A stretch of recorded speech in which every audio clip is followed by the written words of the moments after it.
بسم الله الرحمن الرحيم والمرسلات عرفا فالعاصفات عصفا والناشرات نشرا فالفارقات فرقا فالملقيات ذكرا عذرا أو نذرا إنما توعدون لواقع فإذا النجوم طمست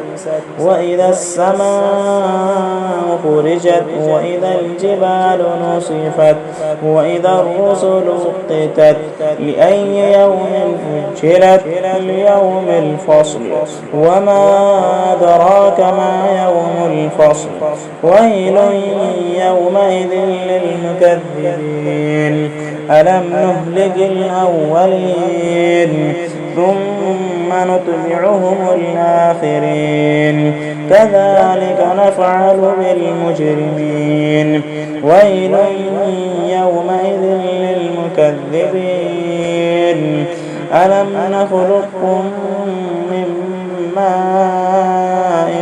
مهين فجعلناه في قرار مكين إلى قدر معلوم فقدرنا فنعم القادرون ويل يومئذ للمكذبين ألم نجعل الأرض كفاتا أحياء وأمواتا وجعلنا فيها رواسي شامخات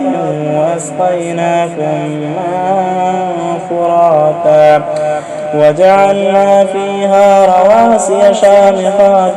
وأسقيناكم ماء فراتا ويل يومئذ للمكذبين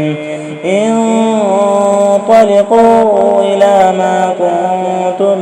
به تكذبون انطلقوا إلى ظل ذي 3 شعب لا ظليل ولا يغني من اللهب إنها ترمي بشرر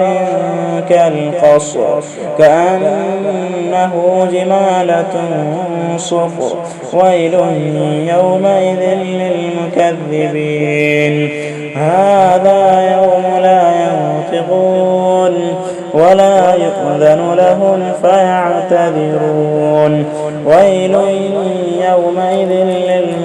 للمكذبين هذا يوم الفصل جمعناكم والأولين فإن كان لكم كيد فكيدون ويل يومئذ للمكذبين إن المتقين في ظلال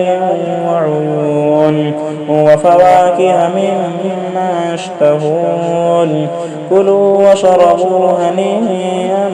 بما كنتم تعملون إنا كذلك نجزي المحسنين ويل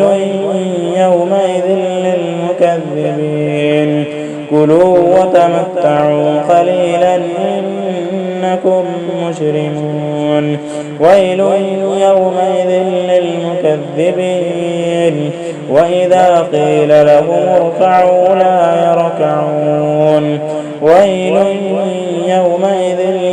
للمكذبين فبأي حديث بعده يؤمنون